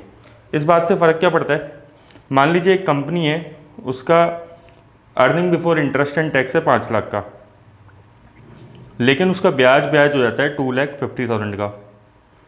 इसका मतलब कंपनी जो है वो अपने इंटरेस्ट का 2 टाइम्स अर्न करती है। क्या कंपनी सेफ जोन में है या अनसेफ जोन में है, आप खुद ही सोच सकते हैं। देखो केवल ये तो 2.5 लाख तो ब्याज का खर्चा है, ये रुपीज़ का साइन है, 2.5 लाख तो केवल ब्याज का खर्चा है। इस ब्याज के अलावा प्रिंसिपल का खर्चा भी तो अलग होगा, ठीक है, क्योंकि इंटरेस्ट और प्रिंसिपल दोनों मिलकर इंस्टॉलमेंट बनती है। लेकिन इंटरेस्ट कवरेज रेशो नाम से ही पता लग रहा है केवल ब्याज की बात कर रहा है, तो अपन ने ब्याज कंसिडर किया, मतलब कंपनी का प्रॉफिट केवल 2 गुना ज़्यादा है उसके ब्याज के एक्सपेंस से। अगर कल को किसी भी सिचुएशन में कंपनी का प्रॉफिट गिरता है ना, तो इंटरेस्ट तो नहीं गिरेगा, क्योंकि इंटरेस्ट तो फिक्स ऑब्लिगेशन है, तो कंपनी को तो ब्याज देना ही पड़ेगा। और कंपनी को यहाँ पे हो सकता है कि कंपनी ऐसी सिचुएशन आ जाए कि यहाँ पे प्रॉफिट इतना गिर जाए कि कंपनी ब्याज नहीं पे कर पाए। वही बात कि ये फाइनेंशियल रिस्क है कंपनी के लिए, ठीक है। तो इंटरेस्ट कवरेज रेशो क्या होना चाहिए, हमेशा ज़्यादा होना चाहिए, जितना ज़्यादा होगा उतना बढ़िया है। ऐसे कोई स्टैंडर्ड फिक्स नहीं है, लेकिन हाँ ये कम से कम 3 या 4 गुना तो होना ही चाहिए मिनिमम। और इसमें एक लिमिटेशन इंटरेस्ट कवरेज रेशो के अंदर कि इसमें प्रिंसिपल इंक्लूड नहीं किया गया है। केवल इंटरेस्ट कवरेज रेशो में आप ब्याज का एक्सपेंस ले रहे हैं, जो प्रिंसिपल का एक्सपेंस है वो इंक्लूड नहीं किया गया है। तो उसके लिए इन्होंने एक रेशो बनाया, fix charge coverage ratio, FCCR, fixed charges coverage ratio, FCCR। बहुत ही इंपॉर्टेंट रेशो स्टूडेंट्स, क्योंकि ये ऐसा रेशो है कि नाम से समझ में नहीं आता डायरेक्टली कि फिक्स चार्ज कवरेज रेशो क्या कहता है। इंटरेस्ट कवरेज रेशो फिर भी इजीली समझ में आ जाता है। देखिए हमने लास्ट क्लास में भी डिस्कस किया था, इंटरेस्ट कवरेज रेशो की एक लिमिटेशन थी, उसका फॉर्मूला था EBIT अपॉन इंटरेस्ट, और वो क्या बोल रहा था कि कंपनी अपना प्रॉफिट कितना ज़्यादा टाइम्स कमाती है जितना कि उसको ब्याज चुकाना है उससे, ठीक है ना। और मैंने कहा था जितना ज़्यादा होगा उतना बढ़िया है, लेकिन इसमें एक लिमिटेशन ये है कि केवल ये ब्याज को कंसीडर करता है, इंटरेस्ट को। लेकिन हम लोग ये जानते हैं कि जब भी कंपनी अपने क्रेडिटर्स को पे करती है या फिर जिन पर्सन से कंपनी ने लोन ले रखा है उनको रीपे करती है, तो केवल इंटरेस्ट नहीं पे करना पड़ता, पूरी की पूरी इंस्टॉलमेंट पे करनी पड़ती है, और इंटरेस्ट के साथ क्या जाता है, प्रिंसिपल का अमाउंट, ठीक है।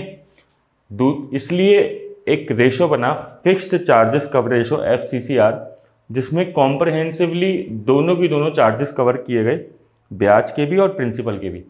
साथ में दूसरी लिमिटेशन इंटरेस्ट कवरेज रेशो की कि ये EBIT कंसिडर करता है, लेकिन EBIT में से आप देखो कि डेप्रिसिएशन भी लेस हो चुका है, और डेप्रिसिएशन एक नॉन कैश एक्सपेंस होता है। तो FCCR ये दोनों लिमिटेशन को पूरा करता है, मतलब ये न्यूमरेटर को भी ठीक करता है थोड़ा। EBIT की जगह न्यूमरेटर क्या होना चाहिए, बोले डेप्रिसिएशन भी ऐड बैक कर दो, वापस से ऐड बैक कर दिया, क्योंकि पहले लेस कर रखा था, और इससे हम आ गए कैश प्रॉफिट की तरफ, ठीक है ना, कैश इनफ्लो की तरफ। अपॉन में इंटरेस्ट तो करना ही है, प्लस प्रिंसिपल का रीपेमेंट प्लस लीज का रीपेमेंट। वैसे लीज भी एक फाइनेंस कॉस्ट होती है, लेकिन हमने अलग से दिखा रखा है, क्योंकि कई बार स्टूडेंट को लगे केवल कि वही आएगा जो लोन रीपे कर रहा है, नहीं, तो लीज भी एक लोन ही होता है एक तरीके से ना। तो ये भी जितना ज़्यादा होगा इंटरेस्ट कवरेज रेशो की जगह जितना की तरह जितना ज़्यादा होगा उतना बेटर है। तो ये कंपनी की एबिलिटी है, मेजर करता है to meet all the fix finance obligation. Obligation मतलब लाइबिलिटीज़ है ना, ठीक है, जो कंपनी की ड्यूटी है, नॉट जस्ट इंटरेस्ट। और ये ब्रॉडर है इंटरेस्ट कवरेज रेशो, इससे ये तो अपन समझ ही गए, क्योंकि इसमें इंटरेस्ट के साथ साथ क्या कंसिडर किया जा रहा है, प्रिंसिपल। तो इंटरेस्ट कवरेज रेशो में दो चीज़ें आपको, इंटरेस्ट कवरेज रेशो और FCCR में दो चीज़ें अलग हैं। एक तो ऊपर डेप्रिसिएशन को ऐड बैक करना है जो इंटरेस्ट कवरेज रेशो में नहीं किया था आपने, और प्रिंसिपल और लीज रीपेमेंट्स को यहाँ पे ऐड करना है डिनोमिनेटर के अंदर। डिस्कस कर रहे हैं वो है डिविडेंड कवरेज रेशो। देखिए कवरेज रेशो के अंदर हमने मेन पढ़ा था इंटरेस्ट कवरेज रेशो, ठीक है ना। उसमें जैसे इंटरेस्ट कवरेज रेशो का फॉर्मूला होता है EBIT अपॉन इंटरेस्ट, ठीक है, और वो क्या बताता है कि कंपनी का प्रॉफिट कितने टाइम्स ज़्यादा है इंटरेस्ट से। वैसे ही जो डिविडेंड कवरेज रेशो है वो बताता है कि कंपनी का प्रॉफिट कंपनी के प्रेफरेंस शेयर डिविडेंड को मीटअप कर पाएगा नहीं कर पाएगा।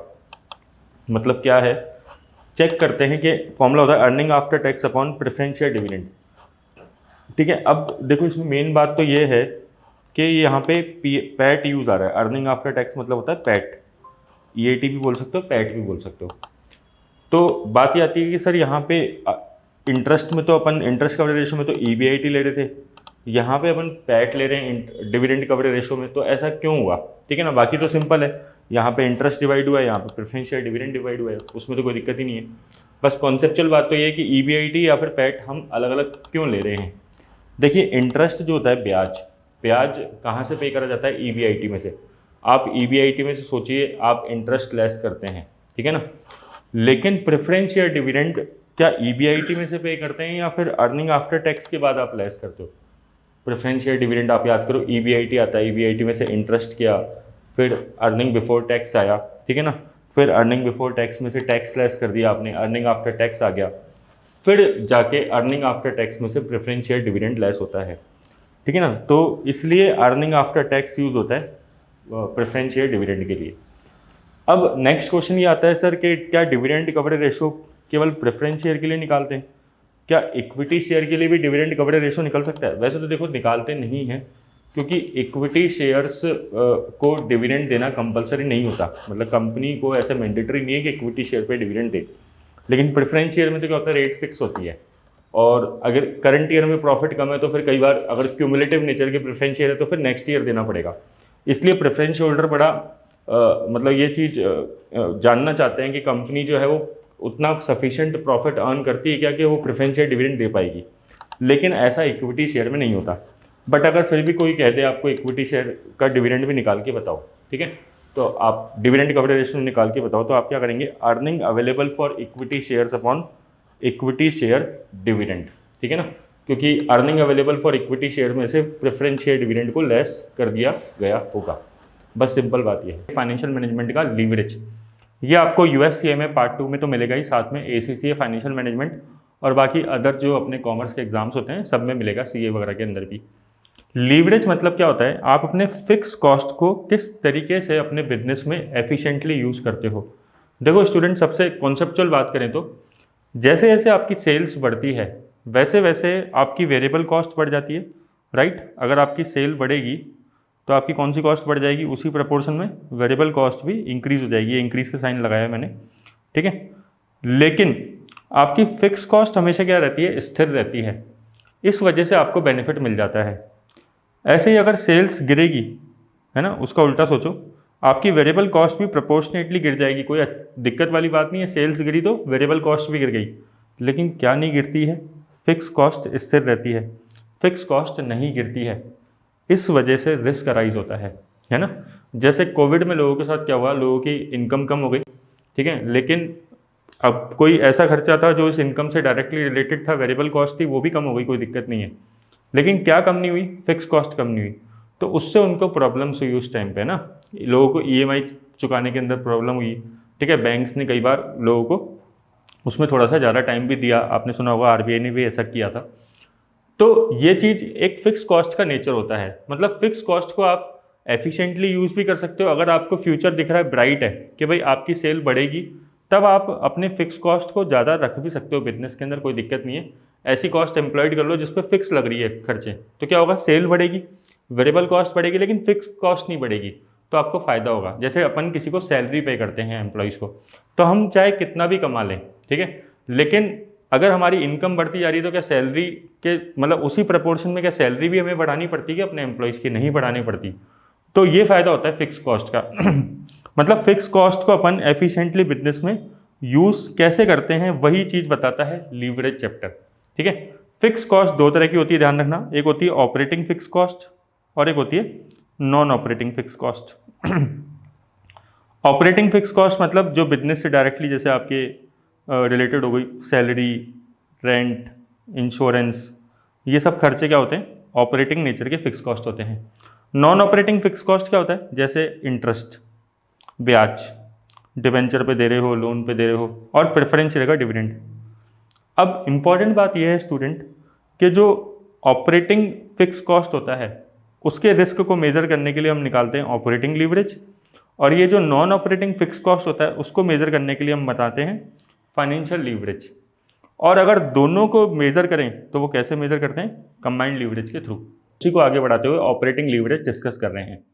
ऑपरेटिंग लीवरेज क्या होता है, operating leverage students operating fix cost के बारे में बताता है कि बिजनेस में ऑपरेटिंग फिक्स कॉस्ट की वजह से क्या प्रभाव पड़ रहा है, किस किस पे इफेक्ट बताता है, सेल्स और ईबीआईटी पे, कि अगर सेल्स में 1% का चेंज किया जाए तो ईबीआईटी पे क्या इंपैक्ट आएगा, ये बताता है ऑपरेटिंग लीवरेज, ठीक है।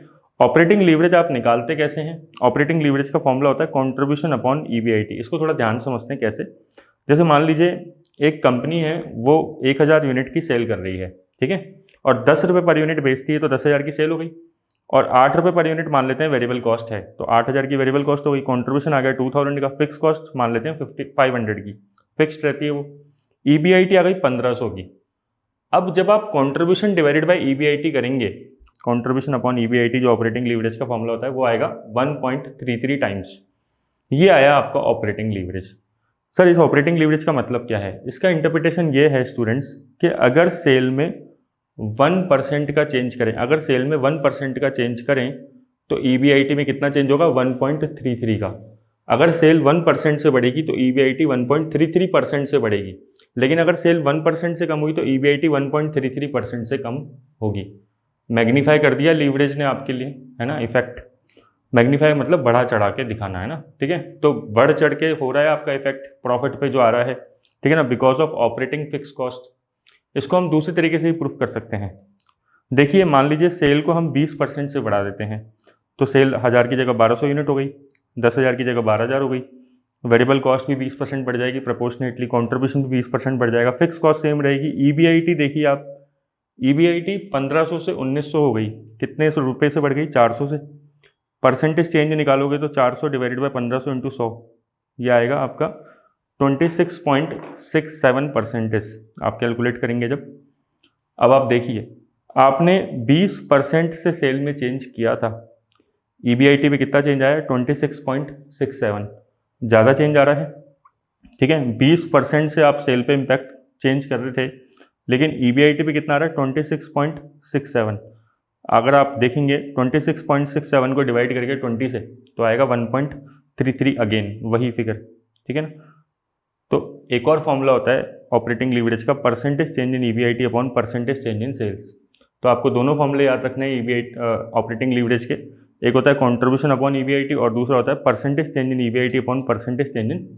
फाइनेंशियल लीवरेज किस वजह से अराइज होता है स्टूडेंट्स, फाइनेंशियल लीवरेज अराइज होता है नॉन ऑपरेटिंग फिक्स कॉस्ट की वजह से। हमें याद है कि फिक्स कॉस्ट टोटल दो तरह की थी, एक ऑपरेटिंग फिक्स कॉस्ट, एक नॉन ऑपरेटिंग।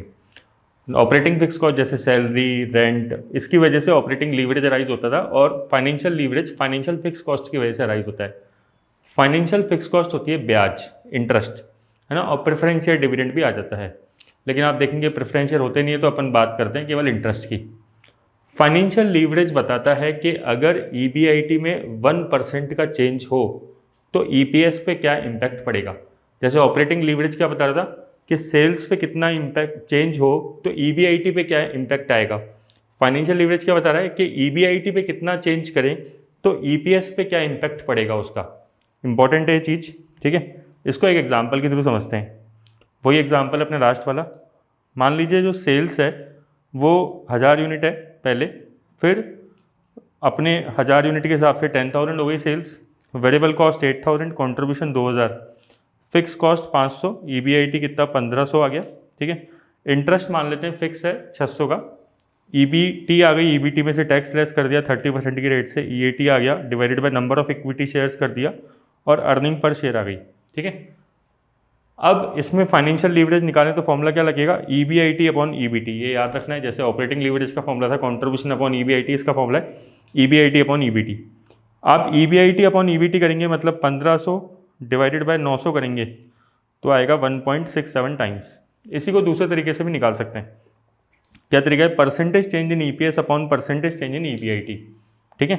तो EPS में कितना चेंज हुआ, तो EPS में चेंज हो रहा है, तो इसके लिए क्या करें अपन, एक और फिगर अज्यूम कर लेते हैं। मान लेते हैं कि सेल्स को अपन 20% से एक बार बढ़ा देते हैं, ठीक है। तो accordingly sale, variable cost, contribution, fix cost same रहेगी, ठीक है। EBIT आ गई 1900 की, और इंटरेस्ट भी फिक्स रहेगा। EBT में से टैक्स किया, EAT divided by number of equity share, EPS आ गई 9.1, ठीक है। अब आप परसेंटेज चेंज इन EPS निकाल सकते हैं, 9.1 माइनस 6.3 डिवाइडेड बाय 6.3, मतलब चेंज अपॉन बेस लेना होता है। तो परसेंटेज चेंज इन EPS निकालेंगे तो वो आएगा 44.44। ऐसी परसेंटेज चेंज इन EBIT निकाल लीजिए, ये क्या आएगा, 1500 से 1900 मतलब 400 डिवाइडेड बाय 1500 करेंगे तो आप आ जाएगा 26.67। अब आप इसको सॉल्व करेंगे तो आ जाएगा 1.67 टाइम्स। देखिए फाइनेंशियल लीवरेज 1.67 टाइम इससे भी आ रहा था और इस वाले फॉर्मूले से भी आ रहा है, ठीक है ना। तो फाइनेंशियल लीवरेज क्या बताता है, अगर EBIT में 1% का चेंज करें तो EPS पे क्या इम्पैक्ट पड़ेगा।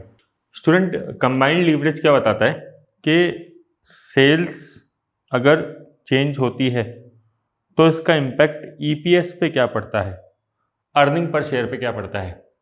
आप याद करिए ऑपरेटिंग लीवरेज क्या बताता था कि सेल्स का रिलेशन EBIT के साथ, कि अगर सेल्स में क्या परसेंटेज 1% चेंज होता है तो EBIT में क्या चेंज होता है। फाइनेंशियल लीवरेज क्या बताता था, EBIT का रिलेशन EPS के साथ, कि अगर EBIT में 1% चेंज होता है तो EPS में कितना चेंज होता है। अगर आप EBIT से EBIT कट कर दें तो क्या बचेगा, सेल्स और EPS। यही कंबाइंड लीवरेज बताता है, सेल्स और EPS का डायरेक्ट रिलेशन बताता है। दूसरी बात, कंबाइंड लीवरेज राइज होता है ऑपरेटिंग और नॉन ऑपरेटिंग दोनों फिक्स कॉस्ट की वजह से। दोनों की दोनों फिक्स कॉस्ट है ना। ऑपरेटिंग लीवरेज जबकि ऑपरेटिंग फिक्स कॉस्ट की वजह से था, operating fix cost. Financial leverage non operating fix cost की वजह से था, लेकिन कंबाइंड लीवरेज ऑपरेटिंग और नॉन ऑपरेटिंग दोनों फिक्स कॉस्ट की वजह से अराइज होता है। सर कंबाइंड लीवरेज का फॉर्मूला क्या बनेगा, कंबाइंड लीवरेज का बिल्कुल सिंपल फॉर्मूला है, operating leverage into financial leverage. Operating leverage का क्या फॉर्मूला था याद करिए, contribution upon EBIT, financial leverage का EBIT अपॉन EBT, ठीक है। अगर EBIT से EBIT कट कर दें अपन तो क्या बचेगा, कंट्रीब्यूशन अपॉन EBIT। यही कंबाइंड लीवरेज होता है, मतलब डायरेक्टली वो सेल्स का रिलेशन EBT या EPS के साथ बता रहा है, ठीक है। अगर अपन इस क्वेश्चन में निकालें अपने तो क्या है, कंट्रीब्यूशन कितना है 2000, ठीक है, और EBT कितना है अपने पास 900। तो आप 2000 डिवाइडेड बाय 900 करेंगे तो 2.22 आएगा। इसका मतलब अगर सेल्स में 1% का चेंज किया जाए तो अर्निंग पर शेयर में कितना परसेंट चेंज होगा, 2.22%, ठीक है ना, क्योंकि कंबाइंड लीवरेज सेल्स और EPS का रिलेशन बताता है। फिर साथ में अपन ने हर फॉर्मूले के 2 फॉर्मूले पढ़े थे, ठीक है ना, ऑपरेटिंग का भी 2 पढ़ा था जैसे। अब कंबाइंड लीवरेज का भी इसी तरीके से पढ़ सकते हैं। याद करिए ऑपरेटिंग का एक और फॉर्मूला क्या था, percentage change in EBIT upon percentage change in sales, जो ऑपरेटिंग का था। फाइनेंशियल का percentage change in EPS upon percentage change in EBIT। अगर आप पहले से लेक्चर देख रहे होंगे तो आपको ध्यान होगा, ठीक है। तो ऐसे ही आप क्या कर सकते हैं, EBIT से EBIT कट कर दीजिए तो क्या आ जाएगा, direct formula percentage change in EPS upon percentage change in sales. Earning per share और सेल्स का रिलेशन बताता है कंबाइंड लीवरेज। इस तरीके से अपना जो लीवरेज है वो कंप्लीट होता है। नेक्स्ट क्लास में अपन कोई और टॉपिक स्टार्ट करेंगे। Thank you.